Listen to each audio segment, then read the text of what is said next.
Atëherë të nderuar gazetar, ju falenderoj shumë që i jeni përgjigjur ftesës sonë sot, që të trajtojmë një temë e cila është rëndësisë së veçantë, natyrisht që kjo është tema e energjisë elektrike. E kemi thënë disa herë, po e përsërisim edhe sot, bashkë këtu, në emër të Lidhjes Demokratike të Kosovës, së bashku me Janinën, që hajnia më e madhe që po u bëhet qytetarëve të Republikës së Kosovës gjatë këtij mandati është pikërisht hajnia përmes faturave të energjisë elektrike. Për shkak të gjeturave dhe fakteve të publikuara këtë ditë, lëvizja vetëvendosje është në panik. Pas dështimit të konferencës së Armend Mujës, dje keni pa që doli në konferencë tashme e vetëquajtura ministre e ekonomisë Zonja Rizvanolli, e cila nuk që në gjendje të zbardh asnjë fakt, aq më pak të demantojnë ndonjë prej fakteve të cilat këto ditë i kemi shpërfaqur. Zonja Rizvanolli konferencën e nisi dje duke thënë që asnjë antar i lëvizjes vetëvendosje dhe i qeverisë nuk ka lidhje me FT-n e Vuk Hamovicit. Ne në fakt lidhjet ja kemi lënë që t'i zbuloj Prokuria Speciale e Kosovës, e cila tashme ka nisur hetimet dhe të dyja ne kemi deponuar dëshmit tona tani sa i përket keqpërdorimeve në sektorin e energjisë elektrike. Ajo gjithashtu tha që Kosova nuk importon energji elektrike nga FT-ja e Vuk Hamovicit. Jo, Kosova në shumicën e rasteve në fakt ka importuar energji nga NUA, por ajo çfarë ne kemi thënë në bazë të dhanave të SKA-s, shihet qartë që FT-ja e Vukut viteve të fundit e ka monopolizuar tregun e kapaciteteve transmetuese të energjisë. E kush i paguajnë kostot e importit dhe të transportit të energjisë, natyrisht që i paguajnë qytetarët e Republikës së Kosovës përmes faturave të tyre. FT-ja i ka fituar shumicën e ankondeve vjetore, mujore dhe ditore në bazë të dhënave të SKA-s, të cilat janë publike. Dhe duke marrë parasysh faktin që gjatë qeverisjes së Kurtit 2021 shtator 2025, Kosova ka importuar 819 milion euro energji elektrike, anashkalimi i FT-s është gati i pamundur, për shkak se ai, do të thonë, bën rezervimin e kapaciteteve transmetuese dhe ka monopolin në këtë treg. Ish-ministria tha se FT-ja i përdor këto kapacitete vetëm tranzit, por të dhënat paraqesin diçka tjetër. Kostot e transportit të energjisë për Kosovën rriten deri në 84 herë në ditë, atëherë kur bien bloqet e kekut. Dhe kjo nuk e besoj dikush që mund të mendoj që është rastësi apo tranzit. Këto detaje ma vuandoj paraqes Janina dhe me fakte. Zonja Rizvanolli gjithashtu tha që Kosova nuk ka asnjë kontratë me FT-n, por ajo nuk po tregon se me kon ka kontrata. Andaj na prej këtu, për të satën herë, bëjmë thirrje zonjës Rizvanolli, institucioneve përkatëse që ti publikojnë kontratat dhe ne të dim se prej kujt po blejmë energji, sa po blejmë energji, ku është origjina e energjisë të cilën ne po e importojmë dhe sa po paguan Kosova për kostot e transportit. Zonja Rizvanolli gjithashtu tha se qeveria nuk importon energji, por më lejoni t'ju them që qeveria kur s'ka importuar energji. As atëherë kur zoti Kurti fliste për mafinë energjetike. Ka importu keku më një kohë, e tash importon Kesko, KEDS dhe entitetet të tjera. Pra është e vërtet që Kesko importon si furnizues i shërbimit universal, importon KEDS për humbjet teknike, importon keku kur dështon të furnizoj për nominimet që i ka premtuar Keskos, dhe importon kost për humbje në transmision. Por pavarësisht, a janë këto ndërmarrje publike apo janë ndërmarrje private? Qoftë këto që i përmenda, Keskon, KEDSin, Kostin, Kekun, edhe tregtarë të tjerë si që janë kompania Luanda Lipit, NOA dhe të gjithë të tjerë që janë akter në sektorin e energjisë, pavarësisht a janë ndërmarrje publike apo private, ato duhet me operu në bazë të rregullave të tregut. Në bazë të rregullave të tregut, të cilat i cakton KOS, që është operator i transmisionit dhe tregut dhe gjithashtu zërreja.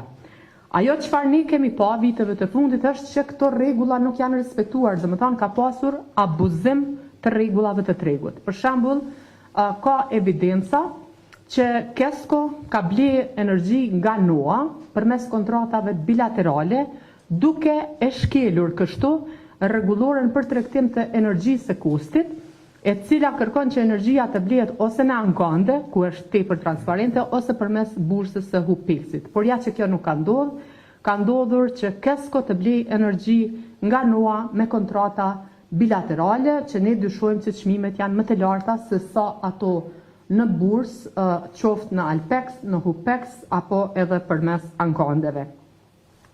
Sa i përket mospërzirjes së lëvizjes vetëvendosje në sektor energjisë në këto 5 vitet e fundit, më lejoni t'ju them që Ministria e Ekonomisë si përgjegjëse e këtij sektorit udhëheqet nga Artane Rizvanulli, tash që 5 vite, 4 vite mandat të plot, 1 vit si e uzurpuar.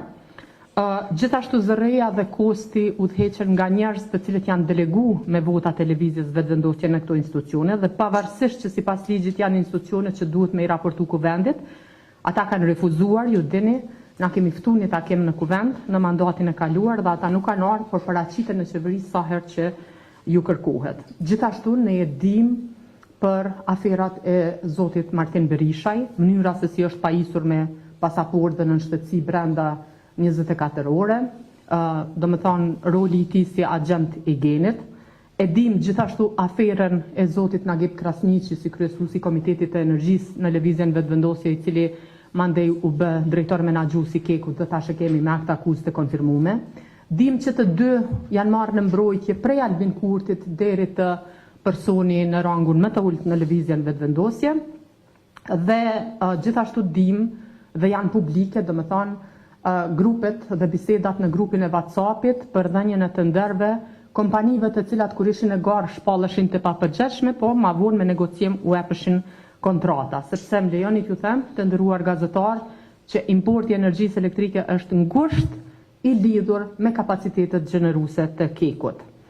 Për me tepër, NOA Trade Energy Dega në Kosovë është një kompani që në Kosovë është regjistruar në vitin 2021, ndërsa në vitin 2024 ka arritur që të bëjë qarkullim 160 milion euro, kryesisht përmes kontratave siç e thash bilaterale. Pyetja shtrohet, pse nuk reagon kosti, pse nuk ka reagu Ministria e Ekonomisë dhe pse nuk ka reagu, nuk ka marrë masa zyra e rregullatorit të energjisë.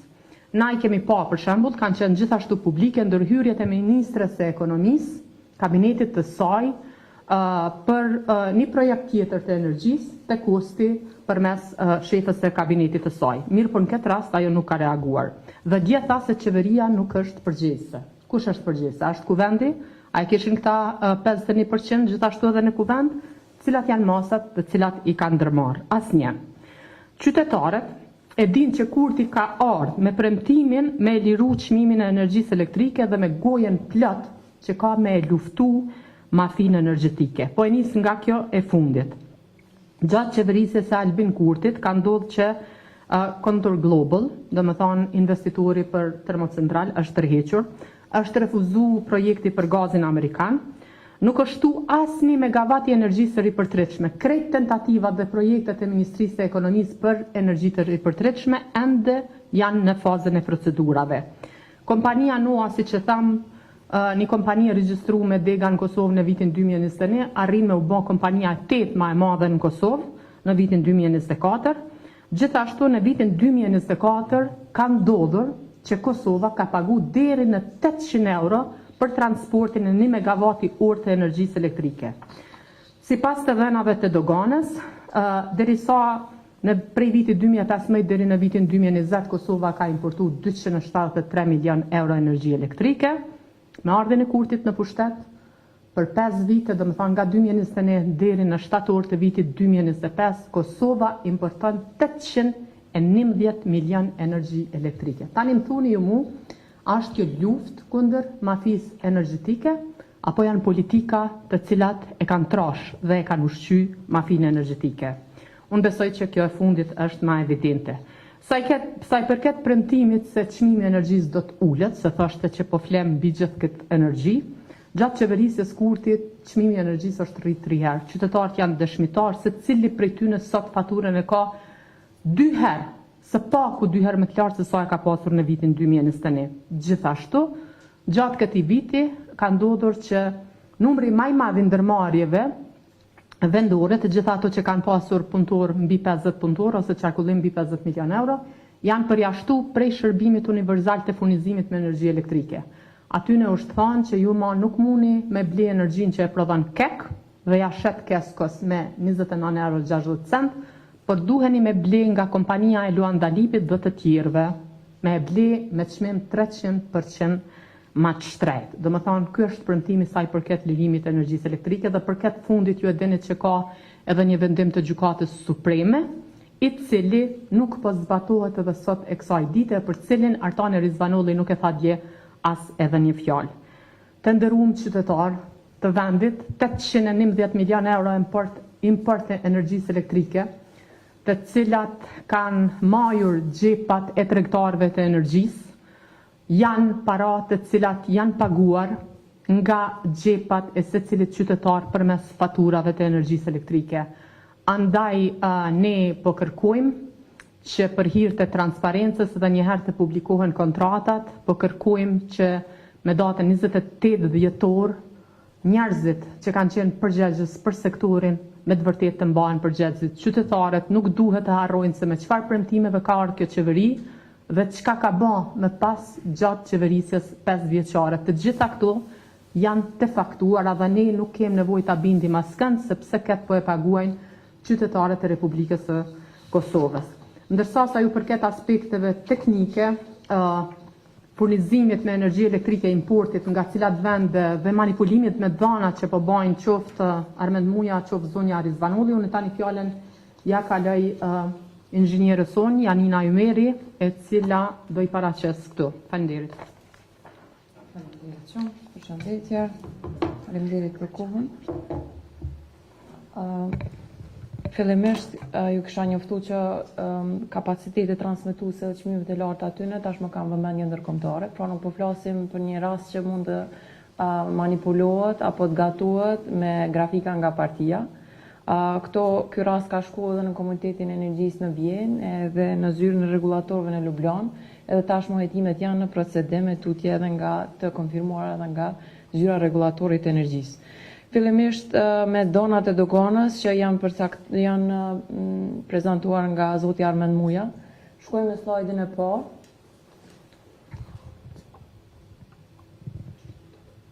Faleminderit. Tash këto, kjo është grafiku që siç e keni parë paraqitur nga zoti Muja, edhe kjo sipas tyre tregon se origjina ose importi i energjisë elektrike, siç shihet origjina, vjen edhe nga shtetet siç janë paraqitur më poshtë. Pra këto u lavdrua se energjia vjen nga Danimarka, Slovenia, Shqipnia, ndërsa nëse shkojmë dhona zyrtare të shteteve përkatëse, shihet se Agjencioni i Statistikave Slovenisë ka treguar që nuk ka eksportuar energji elektrike në Kosovë, gjithashtu edhe Danimarka. Për më tepër edhe nga mundësitë fizike dihet se nga potenciali për energji elektrike në vendet e ish Jugosllavisë më shumë ka mundësi Serbia dhe Bosnia Hercegovina. Në planin kombëtar për energji nga zyra kryeministrit, pra këta demantojnë edhe vetveten, shihet se rryma ardhur nga në vitin 2022, 50% ka qenë nga Serbia. Gjithashtu këto përputhen në bilancet energjetike të Serbisë ose të operatorit transmetues atje, ku janë edhe dhonat që sa vjen energji nga Serbia për vitin 2022, 2023 edhe 2024. Pra të nderuam, nëse shihni Sloveni, nuk do të thonë që energjia vjen prej Slovenisë, po vjen prej genit, mund të jetë prej Slovenisë. Çka ka ndodhur është që këto kompani e kanë qenë në shembull në Sloveni, por nuk do të thotë që rryma vjen prej atje. Njëjtë ka ndodhur me Danimarkë. Rryma me hapi Danimarkës bëhet tetë, është ai nuk ka mundësi fizike edhe po të gjenerohej. Nuk ka mundësi mendoj financiare të aplikueshme që ne do i pranonim. Po, ç'a ndodh është që biznesi qendër mund të jetë në Danimarkë edhe faturon energjinë elektrike nëse këta e shkruajnë që vjen nga Danimarka. Tjetër çka kisha më thonë është që dje është po edhe janë fol ankan editore, po sa për ankan editore është mirë me tregu spako që kosti e bën edhe është sikur dogana e rrymës siç e kam thonë edhe më herët, ajo e tregon sa del edhe sa hin rrym në Kosovë. ZRE-ja gjithashtu e monitoron tërë këtë sektor të energjisë elektrike. Mohimi i përgjegjësisë, duke thënë që KEC edhe KESCO importon e që praktikisht ta nuk munden me ditë, është i pavërtet dhe nuk ka fije baze ligjërisht, po edhe nga ana teknike. Me ankande ditore, për çka edhe është nis krejt ky diskutim, shihet se çmimi i lashme, po është kur kosti e ka bë edhe përfaqësimin e ka në SKO apo në këto ankande. Tash, edhe atëherë është bërë trym. Është bërë me 41.52 çmimi më i lartë edhe me 32.23. Kena mri deri në këto shifra. Ndonse këta thanë që jam të shqetësuar edhe si ministra që tha që është ka dëshiru hetim në lidhje me kapacitet transmetuese në vitin 2024, shihet se deri vonë praktika është bërë e njëjta, ku Maqedoni Veriu kufiri shpenzimet kufitare kanë shkuar në 17 milion euro. Mund të shihet është çmimi i lartë i energjisë elektrike, këto është për transport, vetëm për transport 700 euro. Këto janë statistika që janë bërë gjatë tyre, nëse cost e tregon rrugën, cost e jep miratimin, cost e din kush e bart energjinë elektrike, kush e jep energjinë elektrike edhe kush e merr. Ndërsa, lidhje me transaksionet që janë bërë ose kontratat e mëhershme, cost ka fitu pavarësinë e operimit vet, sa i përket tregtisë kapacitetet ndërkufitore në vitin 2020, praktikisht në fund vitit 2020. Thirrja në vitet e mëhershme se cost apo Kosova ka pas të dhëna ose shkëmbime tregtare, ato nuk edhe me Serbinë nuk kanë qenë të pavarura nga ana e Kosovës. Për shkak që ne jemi pavarësuar si operatori i tregut transmisionit në vitin 2020 nga Serbia. Pra edhe kjo është një farë fakti që këta po thirren në histori, në dhona historike, po që nuk kanë bazë. Tjetra çka është thonë dje, është thonë që furnizimin e bën Kec edhe Kasko, edhe që na nuk kena përgjes. Importin e energjisë elektrike e shek kost, siç e thashë edhe më herët, po edhe gjenerimin e ka Kek. Gjithashtu, kur sot edhe po ka reduktime të shpeshta, për shembull në Ferizaj, nuk është profesionale të tregohet, kur sot del ministria edhe thotë një flasje qytetare, edhe na nuk kena përgjes për furnizimin e energjisë elektrike. Për më tepër, këta nuk e kanë bërë as planin ose bilancin e energjisë elektrike për këtë vit. Kjo është krejt me na drejtuar një rritje tjetër të energjisë elektrike për të arsyetuar se s'kan pasur dhëna më herët për krahasim. Tjetër, slajdi tjetër çka deshta më ju tregu, kjo është një raste më eklatante të rritjes së shpenzimit ndërkufitar nga 13.000 euro në 1.1 milion euro. 84 fish rritet për një ditë, pra 4 prill deri me 5 prill. Këto janë dhona publike, janë nga rrjeti i transmetuesve botnor edhe mundeni po në cilin do rast. Një aspekt profesional që duhet mu cek për nga dje është duhet ta dim edhe nuk mund të konsiderohet rryma se është kamion me tavolina. Pra, shu tha dje që hyni transport edhe del tranzit shkon në Serbi. Nuk qëndron kjo, se sa për qashtu, na edhe këto e kishim prit që e kishim pas njëjtin çmim. Po nuk ndodh kjo. Kapacitetet transmetuese, rruga që është për me hy rryma, nuk është e njëjta për me dalë. Mundemi me pa edhe në anën tjetër. Këto është Maqedoni, Kosovë, shihet edhe nga flamujt, hyn deri në 220.000 euro ora. Kjo është edhe piku i konsumit tonë që mund të shihemi nga ana jote, s'po them nga ana kostit, në orën 5 deri në 6, 220.000 euro ora. Është e njëjta ditë, ana kundër, nga Kosova në malin e Zi, që mundeni me po, zero. Pra, nuk do të thotë se dikush ka kaluar në njërën anë, do të kaloj edhe në anën tjetër, do të jetë çmimi i njëjtë, do të jetë puna e njëjtë.